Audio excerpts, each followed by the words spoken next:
I am the Tofu Golem. Please enjoy the video.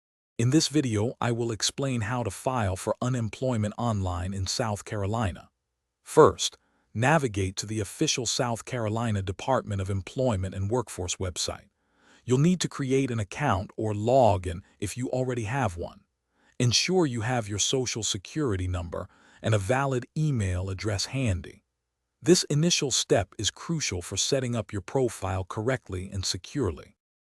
Once logged in, proceed to fill out the online application form. Be sure to accurately enter all personal details, including your address and phone number.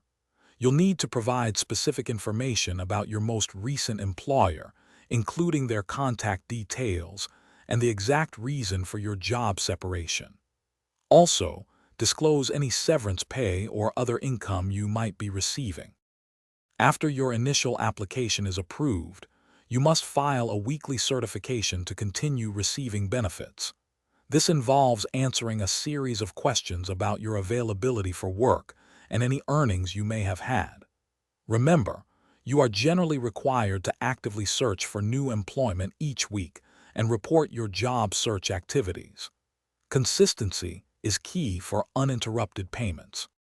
Always respond quickly to any communication from the South Carolina Department of Employment and Workforce to avoid delays.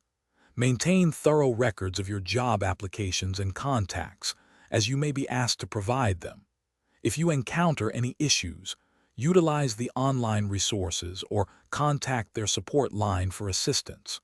Also, for other great deals, and to check out the Echo.Smart speaker, be sure to look at the links in the description below this video. We want to help you make the most of your benefits journey. Thanks for watching. Consider subscribing if we helped you today.